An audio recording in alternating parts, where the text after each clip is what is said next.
podcast is part of the Deluxe Edition Network. To find other great shows on the network, head over to deluxeeditionnetwork.com.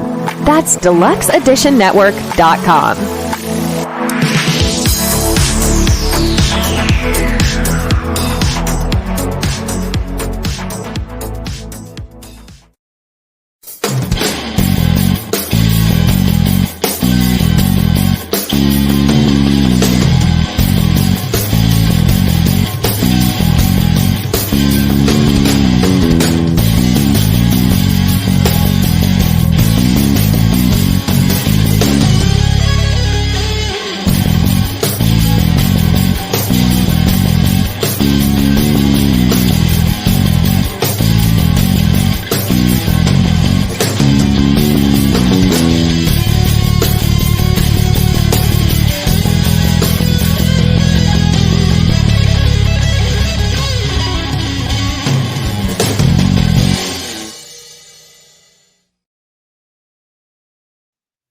Welcome back.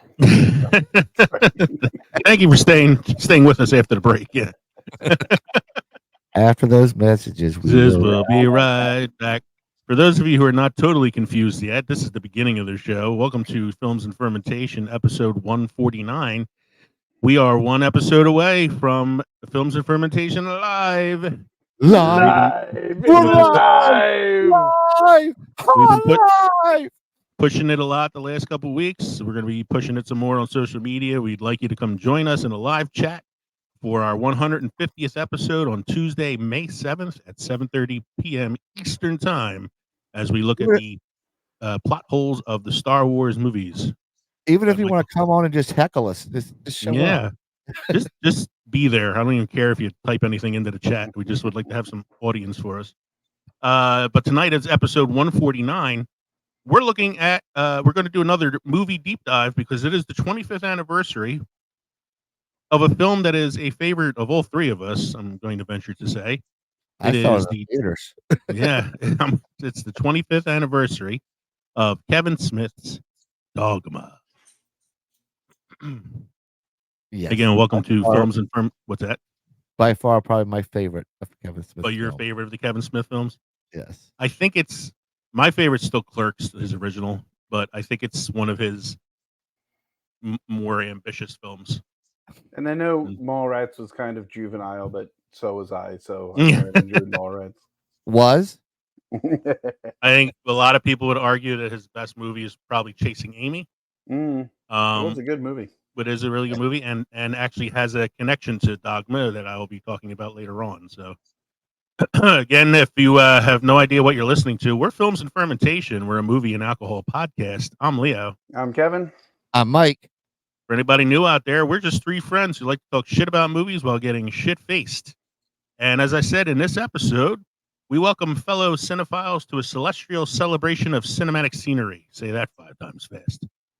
No. Get ready to dive into the divine chaos as we mark the 25th anniversary of Kevin Smith's holy masterpiece, Dogma. See, that's Molly joining in. She's a dog. Join us as we dissect the heavenly hilarity, the divine dialogue, and of course, the unforgettable antics of Jay and Silent Bob. So grab your angel wings and devil horns because this podcast is about to get blessed with laughter. I am such a good writer. Wow. So creative. Don't forget to drop us an email at filmsandfermentation@gmail.com or visit linktree.com/filmsandfermentation to find all of our social media and podcast links. We're everywhere, including now Blue Sky Social. Become part of the Films and Fermentation family by supporting us on Patreon or buying our merchandise at teespring.com. We are part of the Deluxe Edition Network. That's right, The Den. You can find out more about our podcast and all the other podcasts at the Deluxe Edition Network by going to deluxeeditionnetwork.com. Our podcast of the month on the network, Quad Pro Quo, The Steve and Crypto Show, and Drink O'Clock. The Deluxe Edition Network, also known as The Den, is an incredible podcast network that offers a wide variety of entertaining and informative podcasts. With a lineup of shows covering various topics, such as interviews with a wide variety of guests, history, music, relationships, true crime, and so much more. The Den provides content that caters to a diverse range of interests. The hosts and guests on the Deluxe Edition Network demonstrate a deep passion and expertise in their respective fields, making each episode on each show engaging and thought-provoking.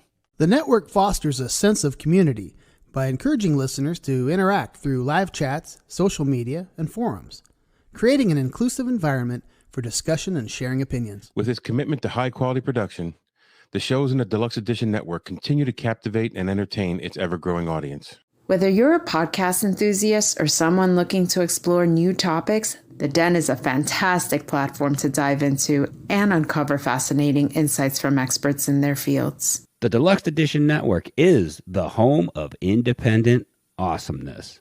To find all these great podcasts in one convenient location, head over to deluxeeditionnetwork.com. That's deluxeeditionnetwork.com.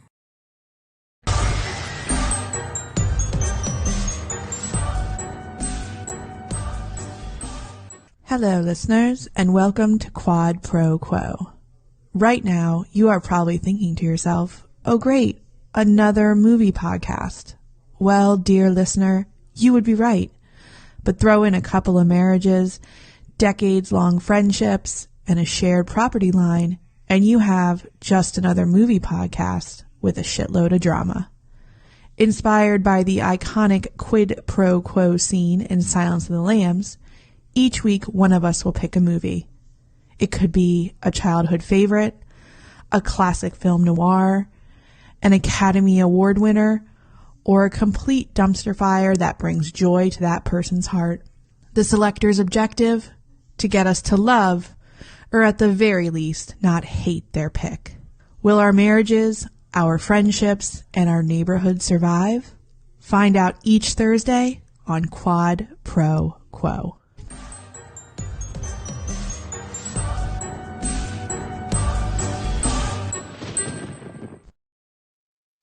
Yeah, and that's one of our podcasts of the month at the Den, Quad Pro Quo. Also, make sure you check out the Stephen Crypto Show and Drink O'Clock. Speaking of drinking, what is tonight's drink menu, gentlemen? I got it. Go for it. I am drinking a seasonal from Shiner. It's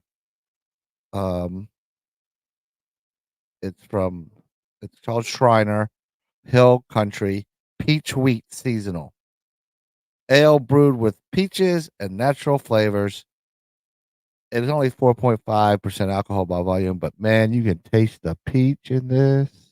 Are they out of Georgia? No, it's out of Texas. Wow. They got peaches in Texas? First I heard of it. I thought you didn't like peaches. I love peaches. And I thought you weren't a fan of the hairy fruit. No, I am a very. It's just a little peach fuzz. Yeah. I am a big fan of peaches. Peach cobbler.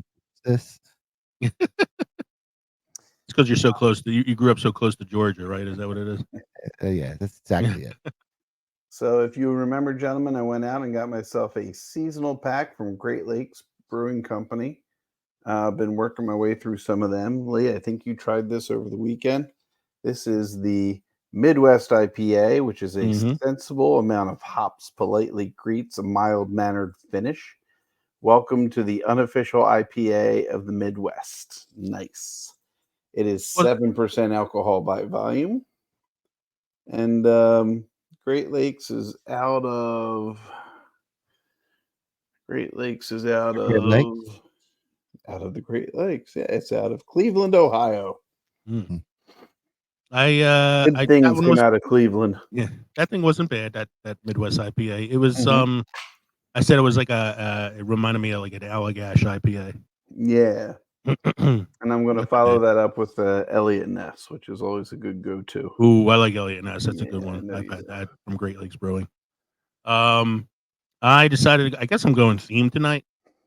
So one of my favorite scenes in the movie Dogma is when Metatron introduces himself to Bethany for the first time and snaps their way to a Mexican restaurant so he can have some tequila.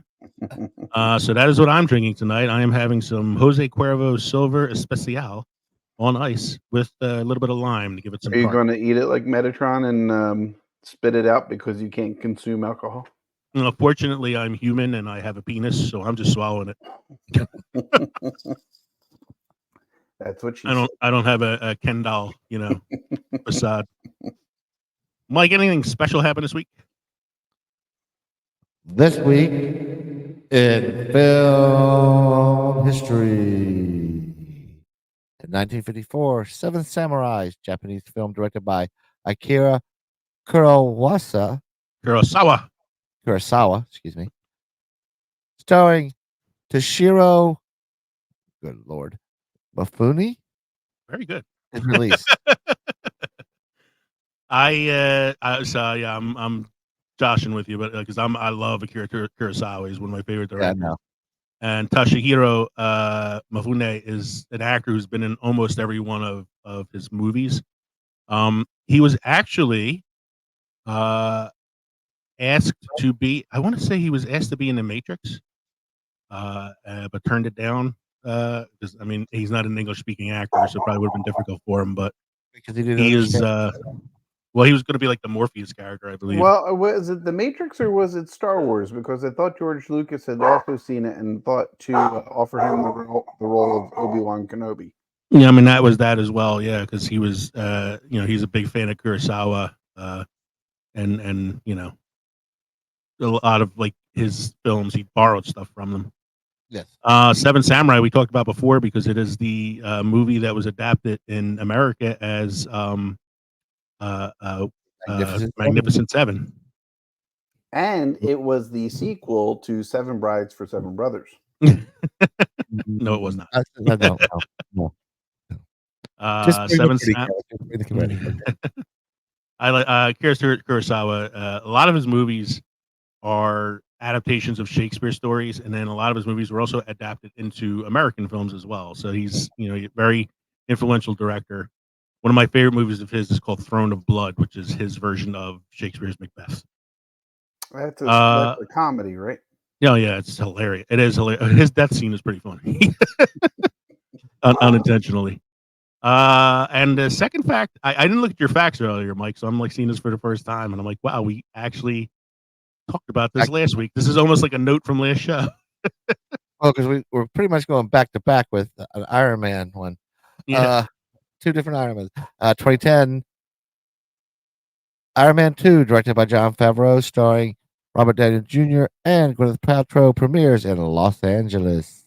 Yeah, and we had talked about this last week when you had given us the fact about Iron Man 3 being released. Evan asked the question, what is our favorite Iron Man 2 or Iron Man 3? And we had our little discussion about that. Yeah, and I said that's why I said it's almost like a note from last show because we kind of had this discussion already. It's kind of funny. I added the third one in. I'm not going to play this. I put a link in there for you guys if you want to check it out later. But Disney Plus is releasing a new documentary soon called Jim Henson Idea Man. And I watched the trailer earlier. It's a 2-minute trailer. And I was already crying, and it was just a trailer. Oh, God.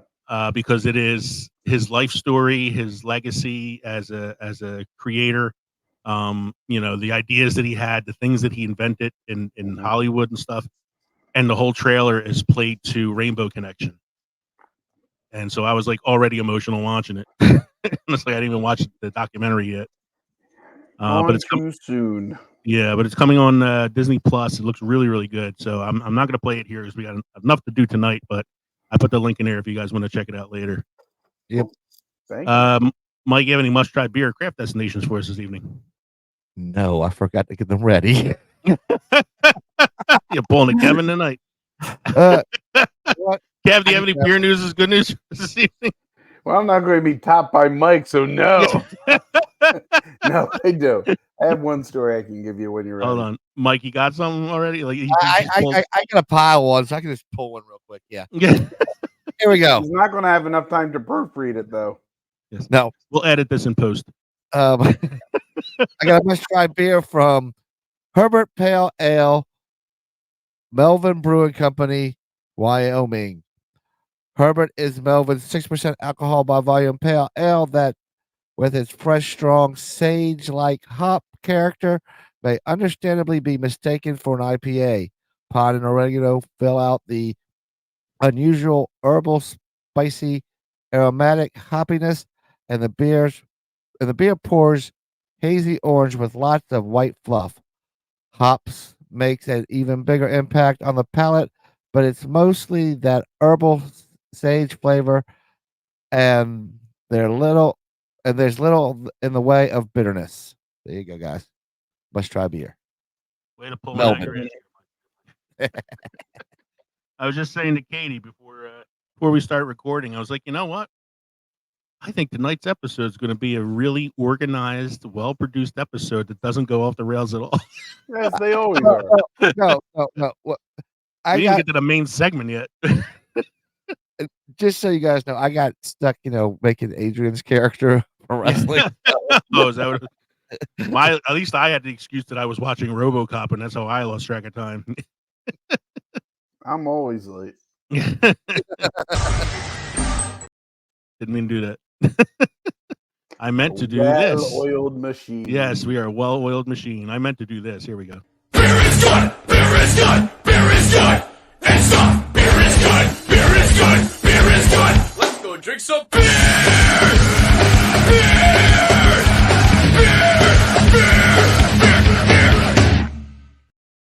So what's your news tonight there, Kev? Well, gentlemen, if you weren't aware, in Las Vegas this past Wednesday, they held the Craft Brewers Conference. And one of the events at the Craft Brewers Conference is the World Beer Cup. So on Wednesday Is that like Das Boot? Das Boot. Beer makers from around the globe celebrated their accolades in what's billed as the industry's largest and most prestigious competition. This year, World Beer Cup judges evaluated 9,300 beers from 2,060 breweries. That's a lot of beers.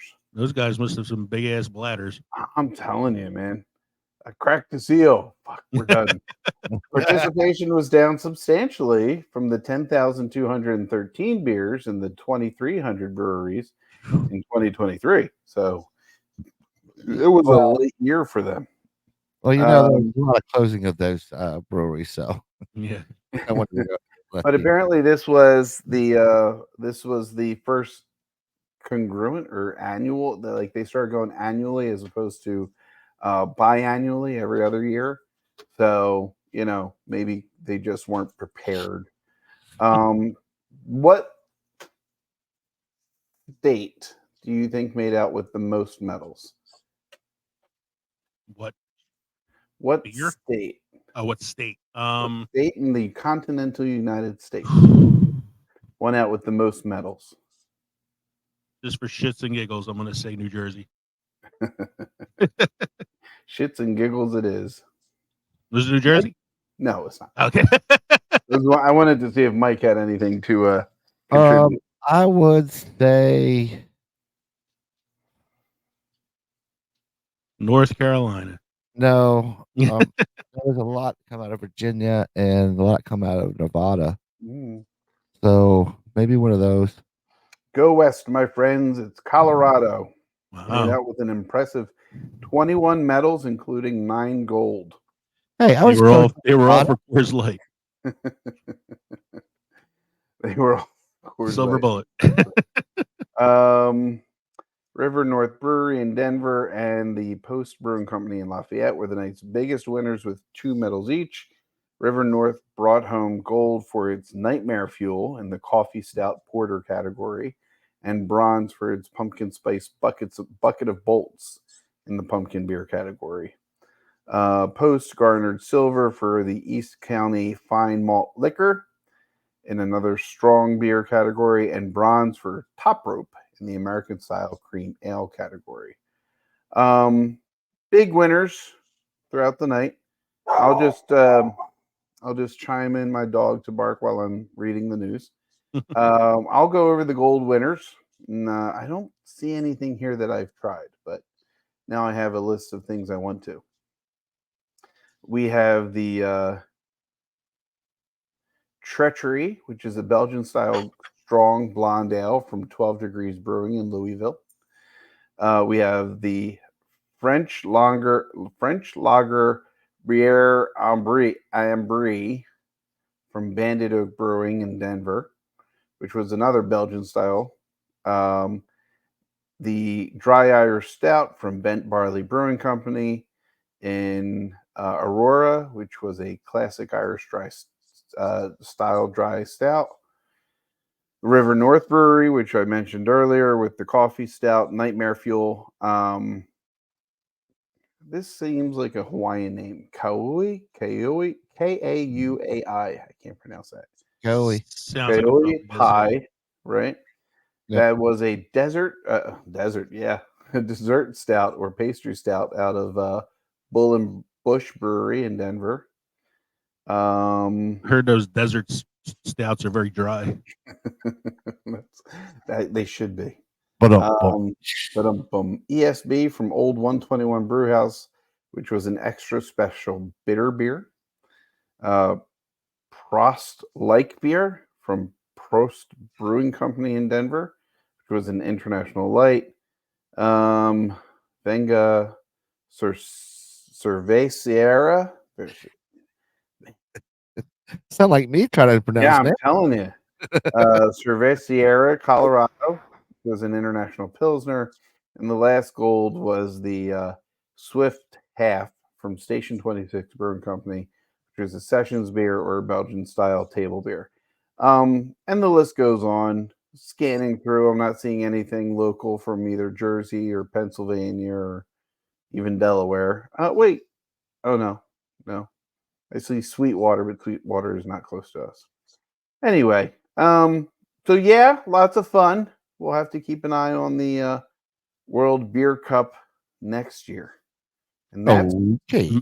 their news. Maybe it will get lucky and it'll be in either PA or New Jersey or somewhere nearby. That would be cool to go to, wouldn't it? Yeah. I love gold. All right. So we're going to talk about, again, our live episode coming up in very shortly soon, May 7th, which is a Tuesday night, 7:30 p.m. Eastern Time. It's a Star Wars Day celebration. We know Star Wars Day is May 4th, but we're not recording it until May 7th. So it's our Star Wars episode. We're going to be talking about filling in the plot holes, but this time it's our Star Wars edition. It's episode 150 live. And if you need some more incentive, bless you. If you need some more incentive to come watch the show, it's this. Michael gave Kevin and I stripping. Michael gave Kevin and I these little presents that we were told we were not allowed to open until the live broadcast. I have not opened mine. You can see it's still sealed. I still got tape on it. Still in its little pretty blue packaging here. I have no idea what's in it. I've shaken it a few times, but I still can't figure it out. So I don't know. Kev, do you still have yours or did you lose it? I have mine. It's upstairs. It's in the office. I am taking a guess. I didn't open it, but I do think that Mike got us cassette tapes of Wilson Phillips. Hold up for one more day. It's I don't know what it might be, but I'm curious to find out. I really want to open it. It's been sitting here on my desk staring at me every episode we record. So Kev, you're close. I made you each mixtapes. Mixtapes, yes. It's got Wilson Phillips and it's got Debbie Gibson and Tiffany and more. I hope mine has Manic Monday from the Bengals on it. So if you're as curious as we are as to what's inside the box, what's in the box? Make sure you tune in for our live show May 7th, 7:30 p.m. Eastern Time to find out. We'll be right back after these words from Coffee Brothers. I love a good beer, but right now I could use a good cup of coffee. Have you heard about Coffee Brothers? Oh yeah, they're that coffee company out of New York, right? Well, they're more like a coffee wizards of New York City.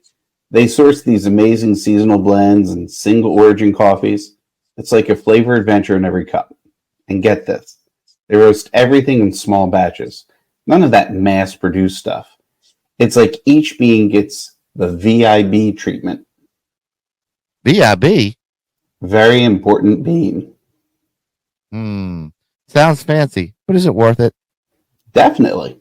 Plus, they're a 2-person team. I mean, that's dedication right there. 2 brothers, 1 mission to caffeinate the world. And right now, you can save 10% on your order. I mean, who doesn't love a good discount? All right, you've convinced me. Let's get some Coffee Brothers now. Coffee Brothers, where every cup is a sip of perfection. Save 10% on your next order with the code FNF10. That's FNF10. Cheers to great coffee.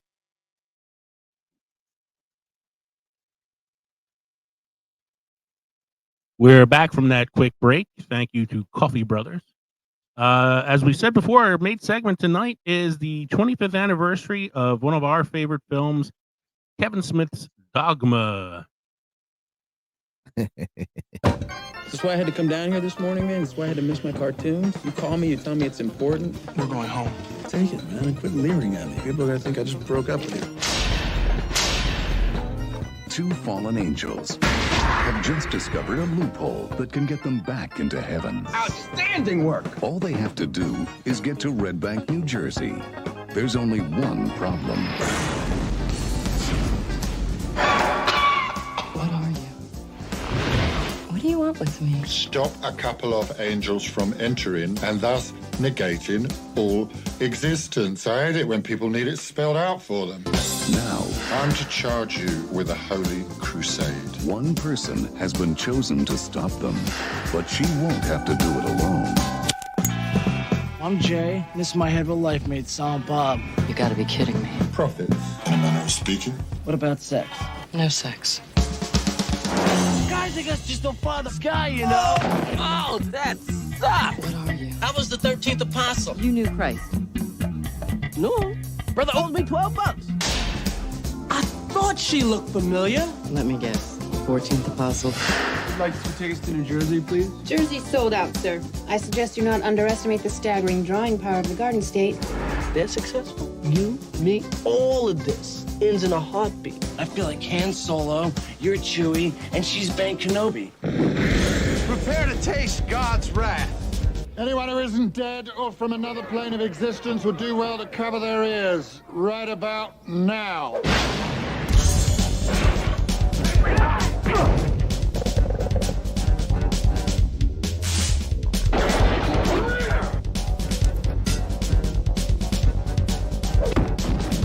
The whole world's against us, dude. I swear to God.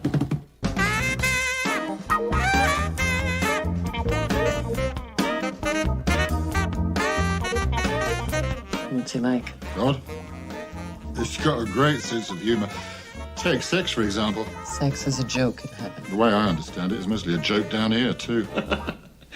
Get it?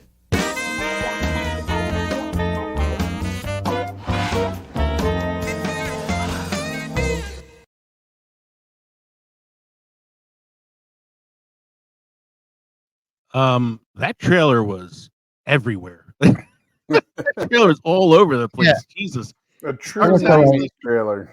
We can always use more Selma Hayek stripping, believe me.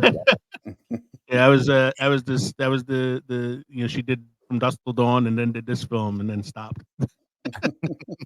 But I would say like the trailer was like it starts out like, oh, this is a comedy, but it might have some dramatic moments. But then we're going to end it with the theme song from Sanford and Son. Like it was, totally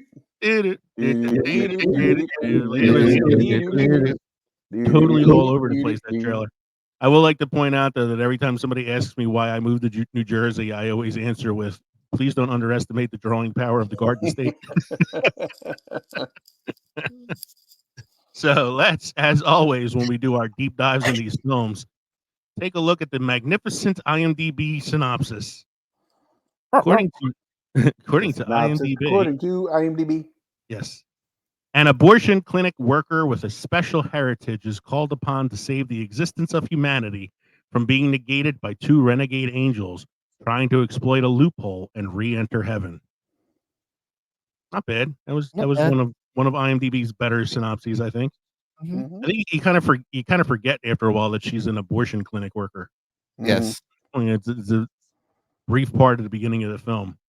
The movie is directed and written, of course, as we said, by Kevin Smith. Stars Ben Affleck, Matt Damon as Bartleby and Loki, the Renegade Angels, Linda Fiorentino as Bethany, the Last Zion. You have Jay and Silent Bob, of course, who pop up in many of the Kevin Smith flicks. We have George Carlin as Cardinal Glick, Chris Rock as the 13th Apostle Rufus, Jason Lee as Azrael, and of course Salma Hayek as Serendipity the Muse. So here is a much more summarized version of the synopses.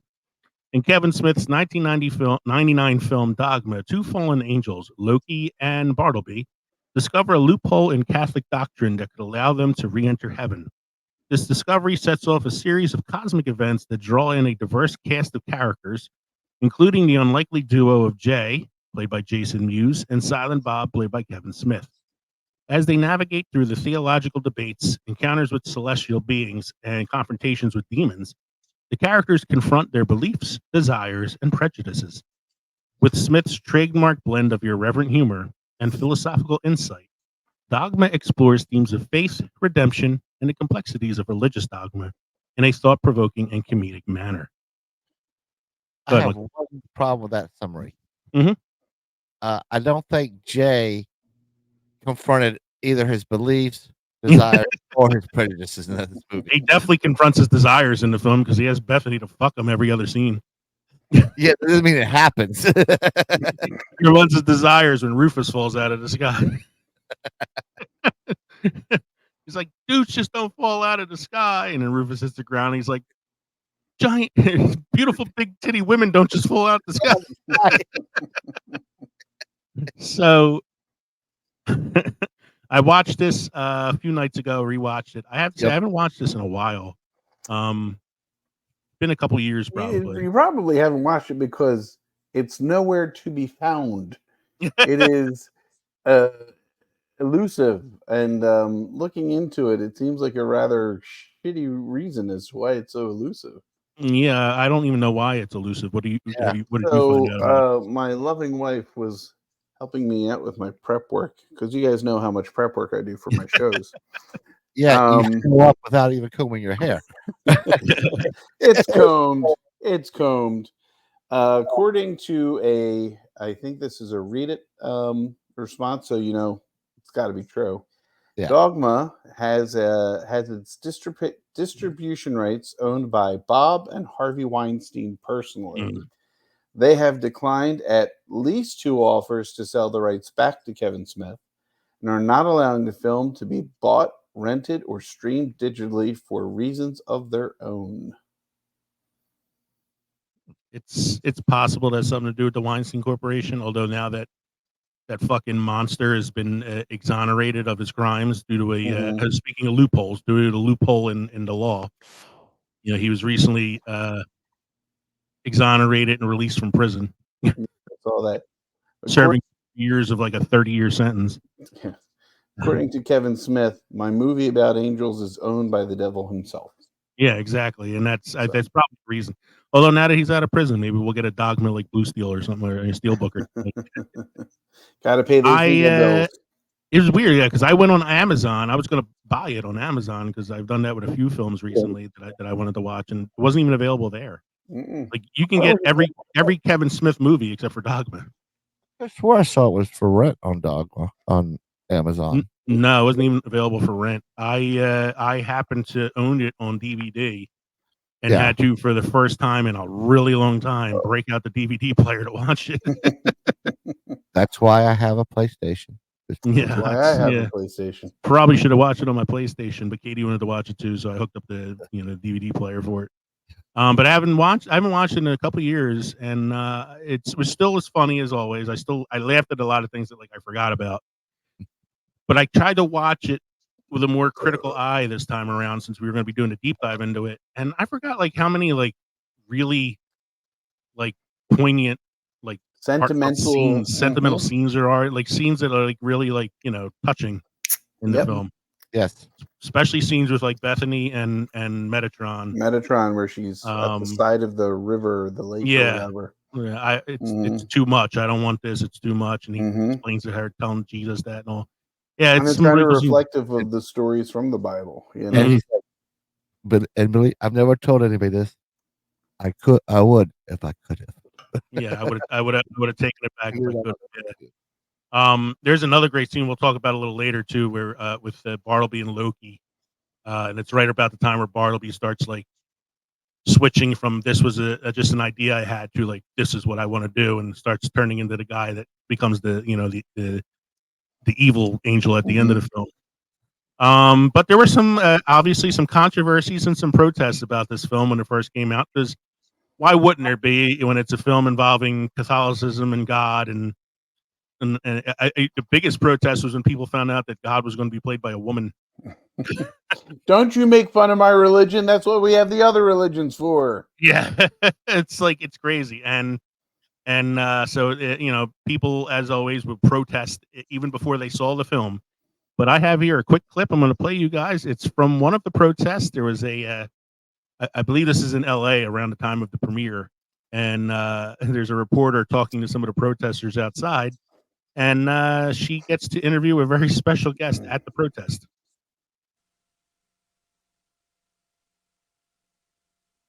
The new movie Dogma opens tonight, and it's already generating a huge amount of controversy, and so is its creator, Kevin Smith, who lives right here in New Jersey. News 12 New Jersey's Caroline Shively reports on one protest against the movie in Eatontown tonight. Hail Mary, full of grace.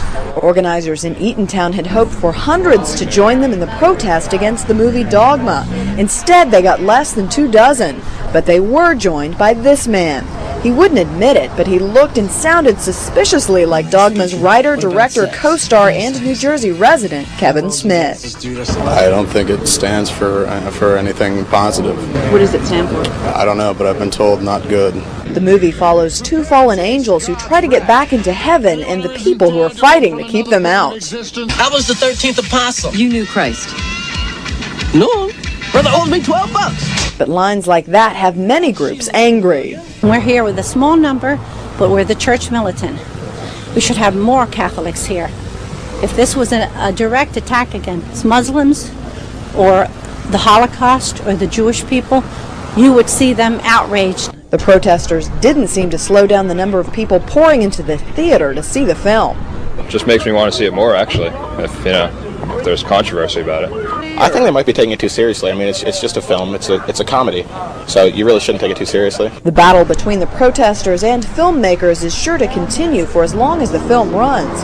But in the end, this is a fight that might be won or lost at the box office. In Eatontown, Caroline Shively, News 12, New Jersey. Smith's production company, View Askew, actually posts hate mail it receives on its website. I'm confused. Yeah. New By Jersey what? Catholic militant? No. New Jersey has its own television station? I thought it was either New York or Philadelphia they got. I actually I thought it was an LA thing because I didn't like really pay attention to it, but it was New Jersey 12. New Jersey. I didn't pay attention to it. I didn't pay attention to it when I prepped it because I was just looking for a video with Kevin Smith at the protest, and that's the one. I'm just confused. I didn't know Jersey had its own television station. Stop. You are misinterpreting the drawing power of the Garden State. That's right. No, I'm not. I'll pay to leave it. We are mighty. I love Kevin Smith had the best response when he got it. As like, it's not a good thing. At least that's what they told me. That's not a summation of what some of these protests are. If that's not a summation of what religion is. Yeah, somebody told me. Somebody told me. I want to go to the View Askew website and read some of the hate mail. It's probably where they got the idea for moviepoopshoot.com and Jay and Silent Bob Strike Back. Yeah, but I think most of the hate mail that would be posted now would have been the later films that they produced. Yeah, I got to see what people have to say about Tusk. So let's talk about scenes and quotes from the film that are some of our favorites. For this, I know this is a favorite for all of us. So again, I have one more. Promise you guys, this is the last clip I have. We're going to be going right into everything after this. But here is Cardinal Glick, played by George Carlin, introducing us to his new idea to bring people back to the Catholic Church. The crucifix. While it has been a time-honored symbol of our faith, Holy Mother Church has decided to retire this highly recognizable yet wholly depressing image of our Lord crucified. Christ didn't come to earth to give us the willies. He came to help us out. He was a booster. And it's with that take on our Lord in mind that we've come up with a new, more inspiring sigil. So, it is with great pleasure that I present you with the first of many revamps the Catholicism Wow campaign will unveil over the next year. I give you the Buddy Christ.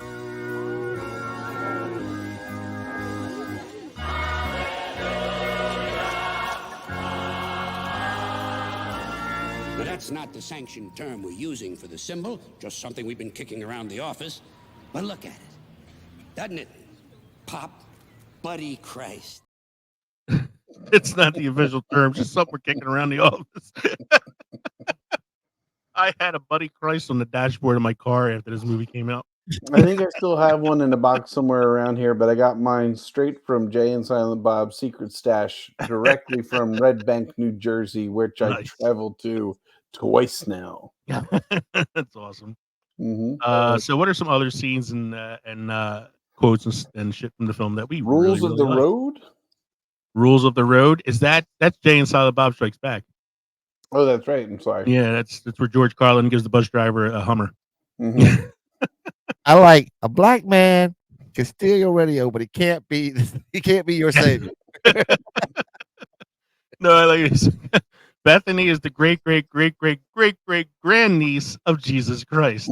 So you're saying she's part black?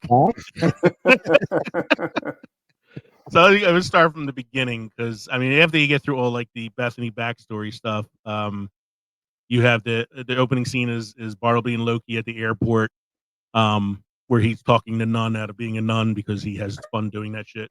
You've been in the presence of God. The first like major scene we get is Bethany in bed and being visited by the Metatron, which is a great scene starring the late great and again another lost too soon actor Alan Rickman. Mm-hmm. I'm going to go to my Alan Rickman story now since it's the first time we meet him in the film.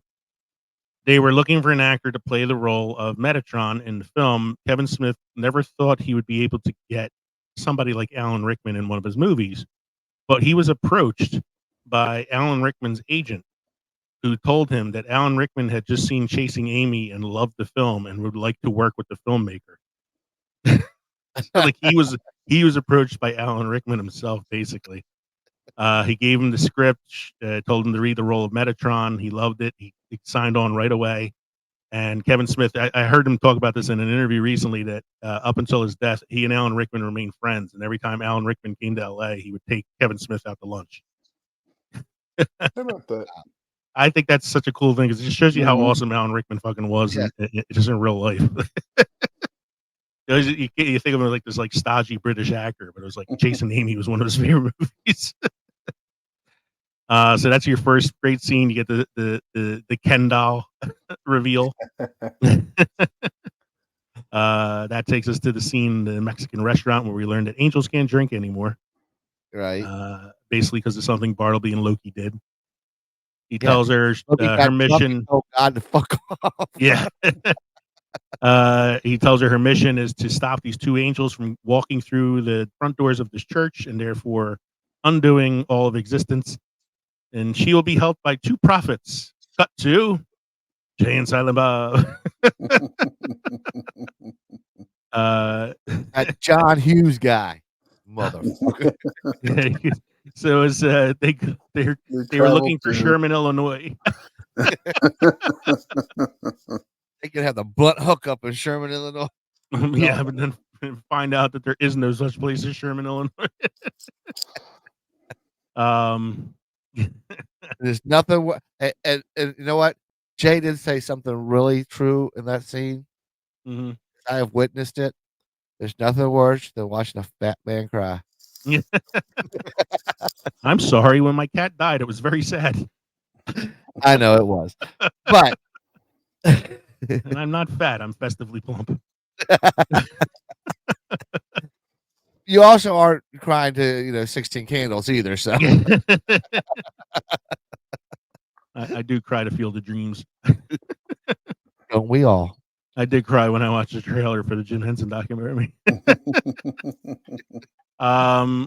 So what are some other scenes you guys like? I'm not gonna hog up this category here. So. Oh God, I mean, I liked the scene. They're on the train, and they're talking like they Loki and Barnaby don't realize that Bethany and the rest of them are, going to the same place for the same situation, and how finally Bob kicks him off the train, looks and says, "No ticket." It's the only line he says in the movie. Which is, of course, a throwback to Indiana Jones and the Last Crusade. I like no ticket. I like the bus scene where here in the back and the guy's making out with his girl and they're debating and like I love the part where he just puts the gun in his blows. Yeah. That is the angel that's gonna smite you. They get kicked off the bus and they can't they gotta start walking at this point and Bartleby looks at Loki all upset, but he's like, whose house? Ron's house. Martin. I'll throw some quotes out here because the quotes I think the best scenes are kind of wrapped around by these quotes anyway. So here's my favorite quote from Azrael, the demon played by Jason Lee. No pleasure, no rapture, no exquisite sin greater than sensual air.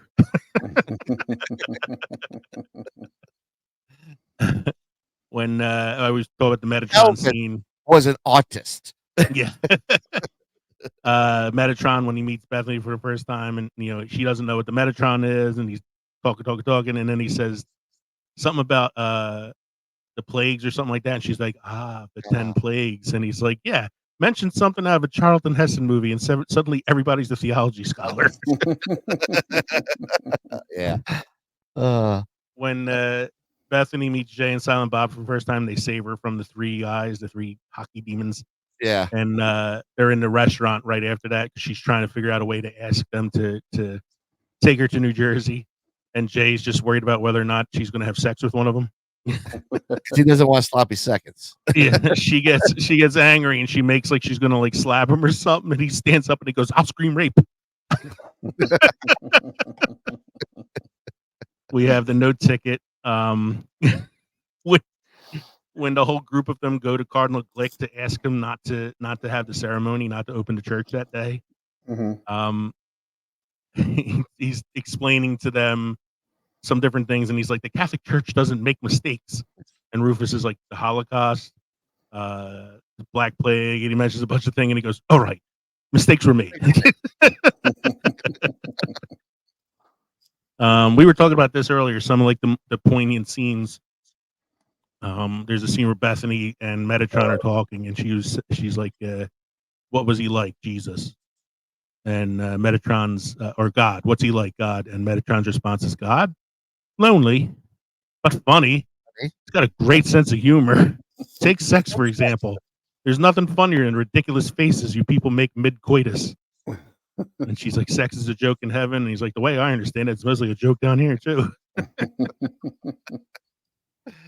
And then there's we talked about this, the scene in the water where she runs away and she runs into the lake. And she's like, "I don't want this. It's too big." And then this is his monologue in that scene, which is so beautiful. That's what Jesus said. I had to tell him. You can imagine how hurt that the father was, not to be able to tell the son himself because one word from his lips would destroy the boy's fragile human form. So I was forced to deliver the news to a scared child who wanted nothing more than to play with other children.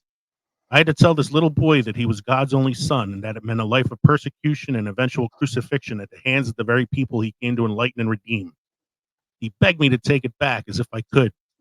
He begged me to make it all not true. And I'll let you in on something, Bethany. Something I never told anyone before. If I had the power, I would have. It's like people, give Kevin Smith a lot of shit for some of his movies and some of his writing, but every now and then, So, I mean, Lee, you brought this book to my attention, and I'm not trying to, diverge us away from the movie, but Lamb, and how that book kind of humanizes Jesus in that particular that whole conversation, that whole monologue, right, humanizes him because he's a kid and he doesn't understand, or he does understand but he hates it. It's such an overwhelming task. Yeah, this is Films and Fermentation book recommendation corner. Yeah. If you've never read this novel. From the two Yeah, teachers. from the two teachers. It's called Lamb, The Gospel According to Biff, Christ's Childhood Best Friend. Written by Christopher Moore, who's known for his fairly funny and irreverent books. This is probably his best novel. Yeah. And it's about it's told from the point of view of Biff, who is Jesus's best friend growing up. And the book is supposed to be filling in the 18 years that are missing from the Bible between his 12th when he's 12 years old and when he's 30 years old. There's 18 years missing. And so this is like supposed to be documenting his travels and what he learns and how he comes up with the philosophy he comes up with. And Biff is there for the Magi that visited him on his birth. Yeah. And like Biff is there to commit all the sins that Jesus can't commit so that he can like give him a reason why they're sins and stuff. And it's it's very poignant in that it does a good job like humanizing who Jesus was as a person. Rufus has another quote in the movie that kind of summarizes that too, and he's like, Jesus digs humanity. It bothers him to see the shit that gets carried out in his name: wars, bigotry, televangelism, but especially the factioning of all the religions. He said humanity took a good idea and, like always, built a belief structure on it. And then Bethany says having beliefs isn't good, and Rufus says, I think it's better to have ideas. You can change an idea. Changing a belief is trickier. Yeah. This, of course, comes from the guy who earlier in the movie fell out of the sky and goes, I knew Jesus. And she goes, wait a minute, you knew Christ? And he goes, knew him? Shit, motherfucker owe me $12.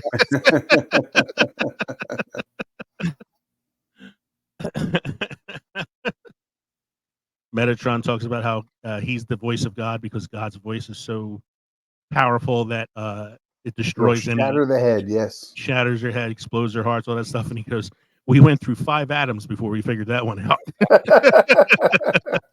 And you see that at the end of the movie. Yes. Spoiler alert. Spoiler alert. What, 25, 30 years? Yes, 25th anniversary. 25th anniversary. The end of the movie. I was doing the math in my head. I was going to get well-oiled machine. Yeah, the end of the movie where, Matt Damon, Loki's drunk. That's just years of frustration that's coming out. That's bad. He's like just dropping picking bodies people up and just dropping them all over the place. And I have to tell you, the scene where Matt Damon as Loki, as the Angel of Death, goes into the movie board meeting, and how honestly, you don't see what's going on, you hear what's going on. I think that made it worse for me because I pictured something really graphic and violent going on, and how much pleasure he was taking. Don't run away! Get back in! Squeal like bags! Thinks you're all thinks. I personally, and I know you're squeamish about these things. You didn't say God bless you. I think that's probably my favorite scene in the movie. Oh yeah, it's just such a great like build up scene. Like they walk in, they do their whole spiel. He reveals all the sins of all the people in the boardroom, and they're all like just horrible people. He missed the magazine though. Yeah, he does the voodoo thing with the little onion doll that he carved out, and then gives them some divine justice. And he says to them before he kills them, he goes, "You know what makes a human being decent? Fear. And therein lies the problem. None of you has anything left to fear anymore. You rest comfortably in seats of inscrutable power, hiding behind your false idol, far from judgment. Lives shrouded in secrecy, even from one another, but not from God." What do you believe in? I believe in this. And he comes in with the gun and he's like, even. What the hell does that even mean? Yeah, that's some great shit. Here's a throwaway line that I just noticed this last watch because it's been a while, like I said. But at the end, when everything's all things are going to shit, and they cut to the hospital where God is trapped in the body and all that. Evacuate the hospital. This is the apocalypse. Yeah, it says, I repeat, this is not a drill. This is the apocalypse. Please exit the hospital in an orderly fashion. Thank you. When that's And the I second love how time they that caught they. God. Yeah. I mean, he He's loves a skee ball ball. fanatic. He loves skee ball. Cardinal Glick, fill the pews, people. That's the key. Grab the little ones as well. Hook them while they're young. Rufus goes, kind of like the tobacco industry, and he goes, Christ, God. if only we had their numbers. Oh man, the shit monster of Golgotha. Mm-hmm. How do you Knocks carry out. that? I haven't even mentioned like half of the stuff that Jay says in the movie. So what's the one I was talking about? Oh, here it is. She gets mad at him because he like overheats their car and all that. Oh, Yeah, he never changes gears. He's like, Yeah. gears? You're What breaking the up hell with is that? us? Who do you think you are, lady? You can't go around breaking guys' hearts like us. I fell in love with you. I mean, we fell in love with you. Guys like us just don't fall out of the fucking sky, And then Rufus hits the ground. Beautiful, naked, big-titted women just don't fall out of the sky,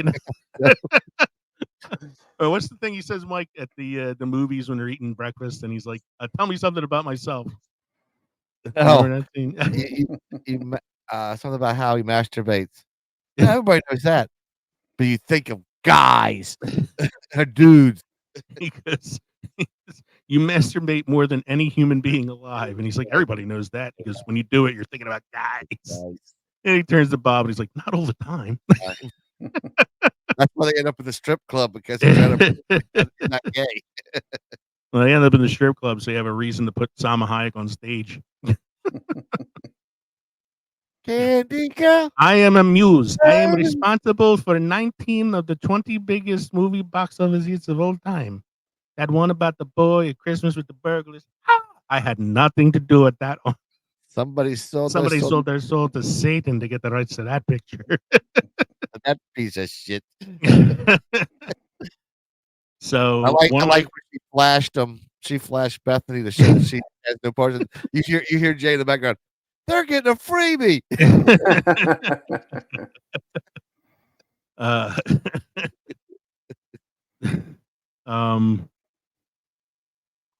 Jason Lee's got a lot of good scenes in this film. We didn't really talk about him much, playing Azrael, who's basically the man with the plan. He slips the news article to Bartleby and Loki that gives him the idea to go to the church, the loophole, because he just wants to undo all of existence because, in his words, it's better than being in that pit. So one of my other favorite scenes, and it's another like kind of serious scene, is right after they get kicked off the train. You get a scene with Bartleby and Loki, and they're in like this like garage, like parking garage thing, and they're arguing with each other over what happened. And Bartleby says, "Don't do that. See, don't let your sympathies get the best of you. They did me once. Scion or not, she's still just a human, and by passing through that arch, our sins are forgiven. No harm, no foul." And Loki says, "My God, I've heard a rant like this before." Says, "What did you say?" "I've heard a rant like this before." "Don't you fucking do that to me. You sound like the Morning Star, man. You sound like Lucifer. You fucking lost it." And I think that's a great fucking scene, too. So I'm monopolizing this. You guys got anything else? No, you pretty much carried it. You're good. I've had my 2 cents worth in here. I had a couple things that stood out to me. I pushed a piece of literature out there for people to read in conjunction with the movie watching and the drinking that we encourage on a weekly basis. So I'm going to throw this out here. What are some plot holes that you noticed in the film, if any? I know there's one glaring one. If God is supposed to be all-knowing and all-powerful, how did he get, caught, snuck up on the boardwalk like that? Because it was in human form. He was in human form, but he's still God. Like, the human form is just what traps him because he's unconscious in the human body. Well, I kind of agree with so you got to figure if you're coming down in human form, you have to like you can't fit it all into the shell, you know. Have some kind of So you're kind of tethered, just like he is in the movie here. So maybe the all powerful, all knowing, all conscious, whatever was going on, is kind of put on pause while he's playing skee ball. You know. Okay. Well, how about this one? Where was Jesus this whole time? Don't know. Yeah, like Rufus knew him. He gave him Rufus. Jesus gave him Rufus. Yeah, but Rufus, like, know. why not? I mean, why send her after them? Why not just send Jesus? Maybe because this wasn't the second coming. Second coming is supposed to be the end of it all anyway, you know? This wasn't supposed to be Stop the trying end to of it throw logic into my plot holes. Hey, we're filling them holes. Here you go. If the angels had no penises or anuses, how are they able to drink alcohol in the first place? Doesn't that shit got to come out somewhere? They can Well, sweat it out. we saw that with Metatron as he spits it out. Yeah, but you that's know? because he wasn't allowed to drink it. Like before, when they were allowed to drink it. You can sweat it out. Like garlic. I don't know. Do angels have pores? I've thrown alcohol when it gets, sweats out of you. Believe me. Ooh. Go ahead. I want to know more about them getting banned to Wisconsin since the beginning of time, because that would mean they were kind of there during dinosaur era, I guess. Well, you gotta remember, Loki actually did the plagues, so it was after the Egyptians. So yeah, but I mean, so all right, so it would have been like pre-colonial, maybe first civilizations of the Pre-colonial, Victorian era. Yeah.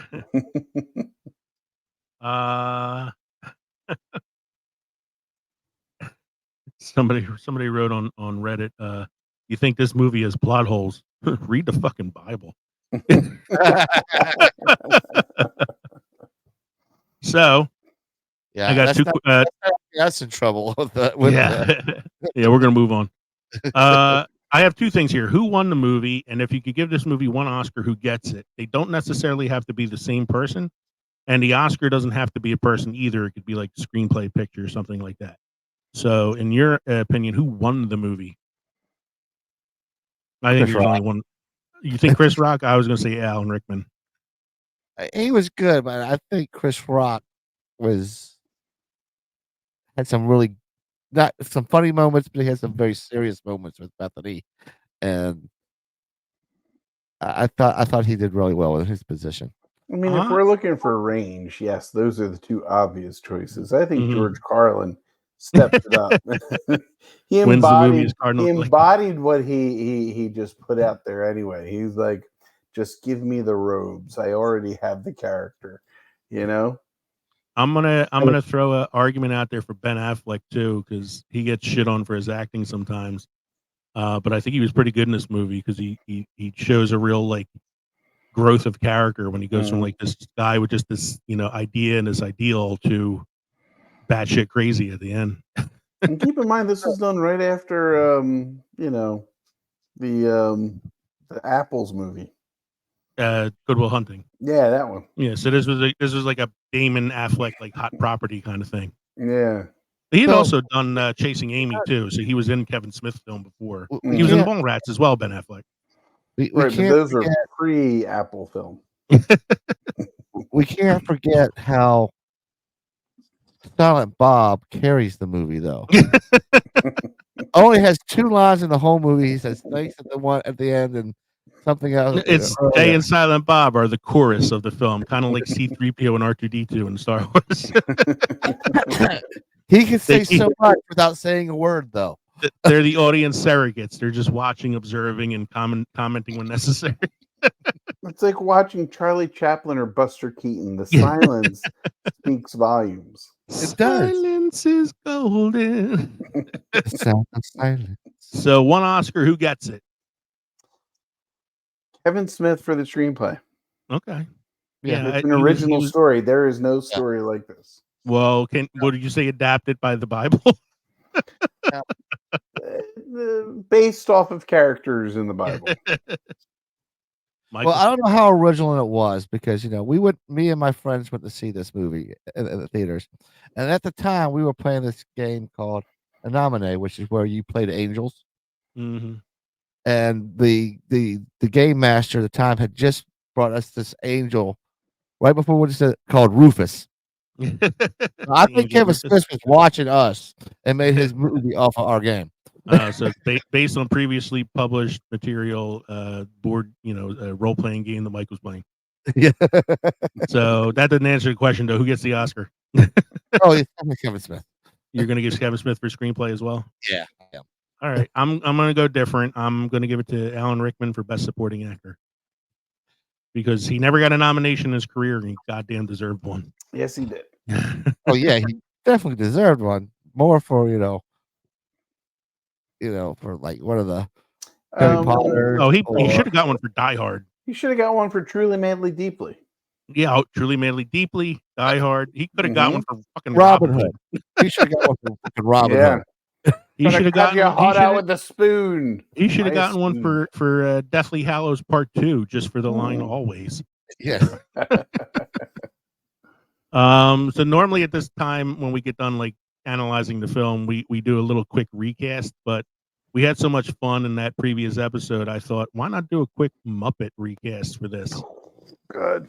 So just like off the top of your head, it could be one character, it could be a couple characters. It's off the top of your head. I'm going to say this now in my recast. I'm still keeping Jason Mewes and Kevin Smith as Jay and Silent Bob. Okay. I'm I'm taking. not recasting. I would say for Loki and Barnaby would be Waldorfer Statler. Okay. And for Jay and Silent Bob would be Beaker and Bunsen.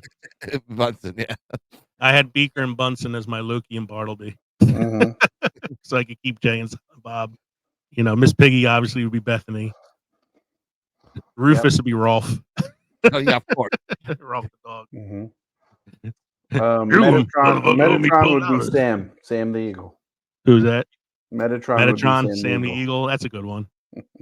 I thought Waldorf and Statler could be some of the guys in the movie's boardroom. Oh, you know who would be Jay and Silent Bob? Who? It would be Zoot. Zoot and Floyd? Zoot and Floyd. Zoot because he never talked, and Floyd because he was kind of like the high guy. He was sexy man, Silent Bob.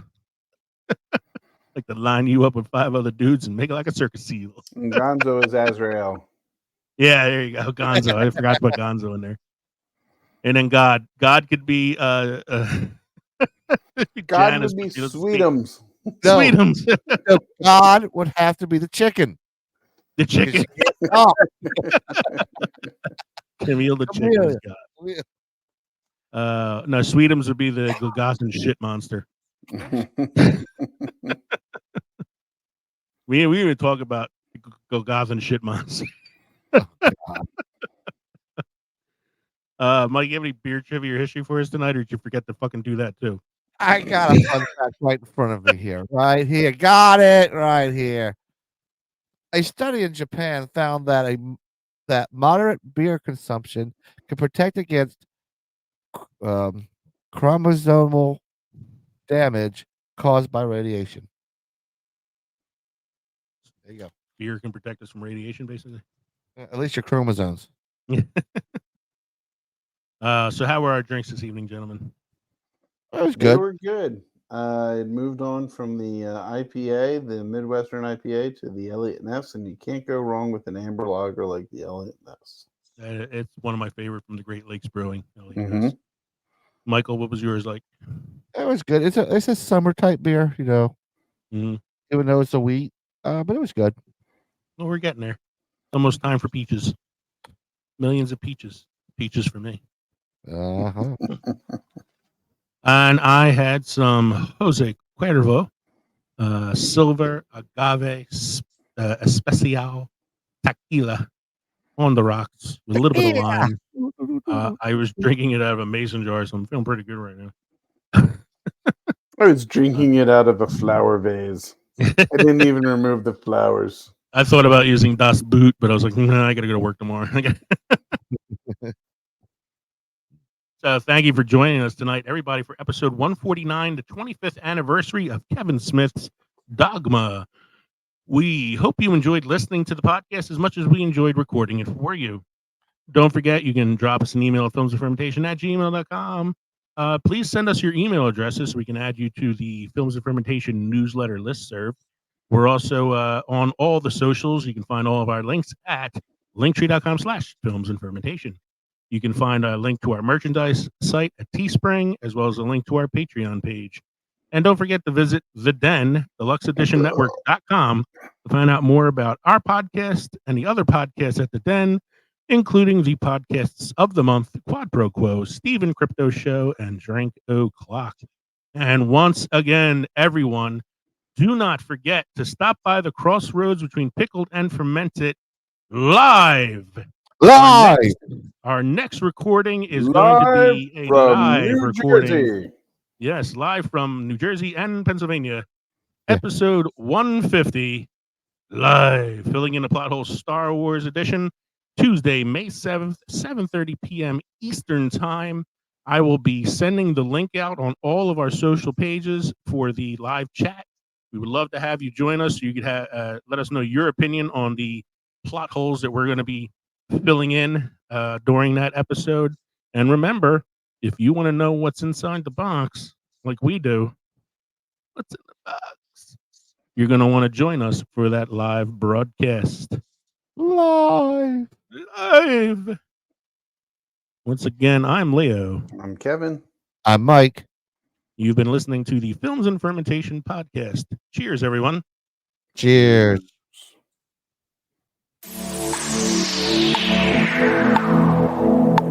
This podcast is part of the Deluxe Edition Network. To find other great shows on the network, head over to deluxeeditionnetwork.com. That's deluxeeditionnetwork.com.